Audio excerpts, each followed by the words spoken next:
মায়ের ওই মন্দির লকেটকে এক ঘর হারিয়ে দই পাঠিয়ে দেবো। লকেটকে এক ঘর হারিয়ে দই পাঠিয়ে দেবো। গতকালই ভোটে জয়লাভ হয়েছে। টাফ ফাইট দিয়ে হুগলি লোকসভায় পদ্মফুল ছড়িয়ে ঘাসফুল ফুটিয়েছেন সেলিব্রিটি প্রার্থী অর্থাৎ বাংলার দিদি নাম্বার 1 রচনা বন্দ্যোপাধ্যায়। ঠিক তার পরের দিনেই বুধবার চুঁচুড়ার ওলাই চণ্ডীতলা মন্দিরে গিয়ে প্রণাম করলেন হুগলির নবনির্বাচিত সাংসদ রচনা বন্দ্যোপাধ্যায়। রচনার শাশুড়ি প্রয়াত হয়েছেন কয়েকদিন আগেই। তিনি পুজো দিতে গিয়েও পুজো দিতে পারেননি, মন্দিরে ঠাকুর প্রণাম করেই চলে এসেছেন। রচনা বন্দ্যোপাধ্যায়কে হুগলি থেকে 7 লক্ষের মানুষ ভৈষী ভোট দিয়ে জিতিয়েছে। ভোটের ফ্যাক্টরে যে সমস্ত বিষয়গুলি রচনা বন্দ্যোপাধ্যায়ের ক্ষেত্রে কাজ করেছে তার মধ্যে অন্যতম একটি হলো সোশ্যাল মিডিয়া মিম।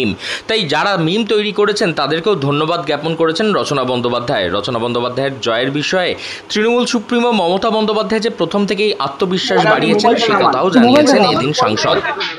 পুনরুদ্ধার করলেন আপনি, তিনি জিতেছিলেন 73,000 প্লাসে, আপনি জিতেছেন 76,000 প্লাসে। আমি দিদিকে কথা দিয়েছিলাম দিদি আপনাকে হুগলি ফেরত দেবো।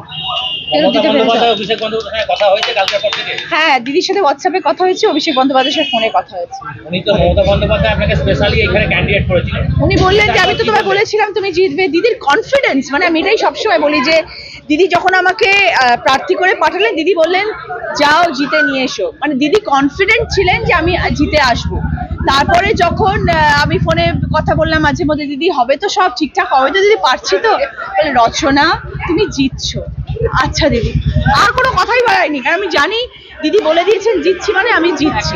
এবং just see his her confidence. এবং অভিষেক বন্দ্যোপাধ্যায় আমাকে বলে দিয়েছিল রচনা চিন্তা করবে না, দিদি তুমি চিন্তা করো না, দিদি বলেছে দিদি তুমি চিন্তা করো না, তুমি জিতছো। জীবনের একই সঙ্গে এই দিন তার প্রতিদ্বন্দ্বী ও বিদায়ী সাংসদ বিজেপির তারকা লকেট চট্টোপাধ্যায়ের প্রসঙ্গে তিনি বলেন এবারে ভোটে জেতার পর তিনি তার বাড়িতে 1 হাঁড়ি সিঙ্গুরের দই পাঠিয়ে দেবেন, এই কথাও জানিয়েছেন তিনি। রচনা আরও জানান সেলেব সাংসদরা এবারে কি কাজ করে তা মানুষজন দেখতে পাবেন। তিনি নিজেও হুগলিবাসীর জন্য কাজ করবেন।